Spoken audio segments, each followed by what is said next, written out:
नमस्कार। हमने पहले 2 वीडियो में बताया था कि मानव शरीर में नाभि चक्र का क्या महत्व है। तो इसके आगे की वीडियो में देखें। आज हम बताएंगे कि नाभि चक्र के जांच की आसान विधियाँ क्या हैं, जिससे हम पता कर सकें कि नाभि हमारी टली है या नहीं टली है। तो पहली विधि है हाथ के अंगूठे से नाभि जांचना।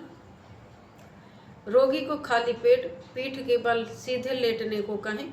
फिर नाभि पर एक हाथ की 5 अंगुलियों को इकट्ठी कर अंगूठे को नाभि पर रखकर अंगूठे से नाभि स्थल को दबाएं। यदि नाभि को अंगूठे से दबाने से नाभि की घुंडी पर हृदय की धड़कन जैसी धड़कन या स्पंदन मालूम पड़े तो समझना चाहिए कि नाभि चक्र ठीक से काम कर रहा है।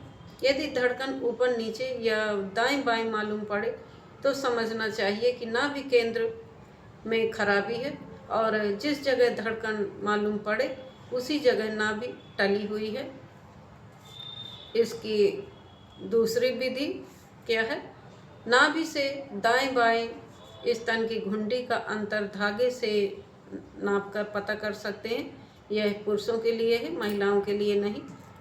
नाभि से दाएं व बाएं स्तन की घुंडी का अंतर समान होता है। यदि डोरे से ये अंतर नापने से अंतर कम या अधिक हो तो समझना चाहिए कि नाभि चक्र या तो ऊपर चढ़ा हुआ है या नीचे उतरा हुआ है।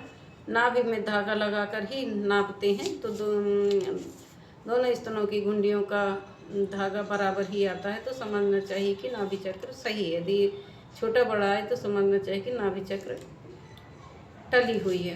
तीसरी विधि से कैसे पता कर सकते हैं? रोगी को पीठ के बल सुलाकर हाथों को बगल में रखते हुए पैर के अंगूठे मिलाने को कहें। दोनों टांगें सीधी रखकर लेटें।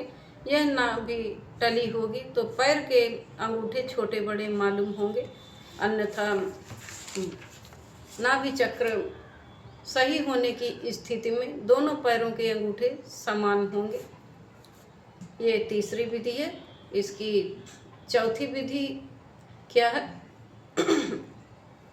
दोनों हथेलियों की रेखाओं का मिलान के द्वारा हम जांच कर सकते हैं, पता कर सकते हैं। ये महिलाओं के लिए अति उत्तम है, तो महिलाओं के लिए इसी विधि का प्रयोग करें।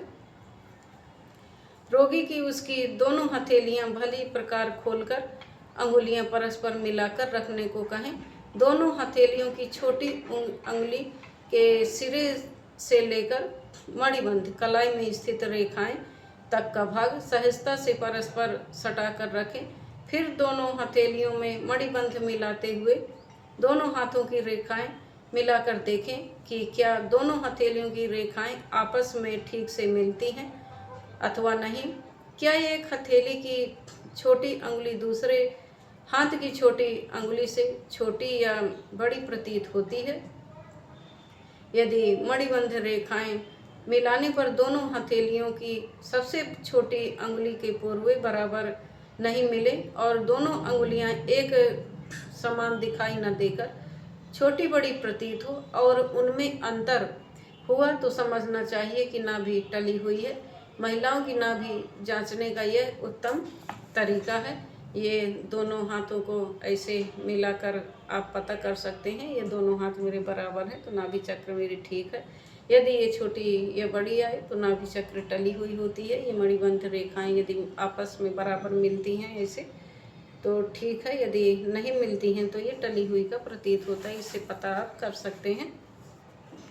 5वीं विधि है नाभि से दाएं बाएं पैर के अंगूठे का अंतर धागे से नापना। ये महिलाओं के लिए है। रोगी को पहले उत्तान पाद आसन कराने के बाद 2 मिनट तक शवासन में लिटाएं। दोनों पांव की एड़ियों को आपस में मिलाते हुए पंजों को यथासंभव फैला दें। तत्पश्चात एक धागा लेकर उसके सिरे को रोगी के नाभि चक्र की घुंडी पर रखते हुए दूसरे सिरे को बाएं पांव के अंगूठे पर ले जाएं। फिर उसी सिरे को उसी स्थान से पकड़े हुए दाएं अंगूठे पर उसी प्रकार से ले जाएं। धागे द्वारा नाभि से रोगी के पांव के दोनों अंगूठे की लंबाई नापने पर अंतर दिखाई दे तो समझना चाहिए कि नाभि टली हुई है। ये 5 विधियां हैं। ये 5 विधियों से आप पता कर सकते हैं कि नाभि हमारी टली है कि नहीं टली है, और इसकी ठीक करने की क्या विधि है तो आगे के वीडियो में बताएंगे। आप देखते रहें। वीडियो को सब्सक्राइब करें, लाइक करें, शेयर करें। धन्यवाद।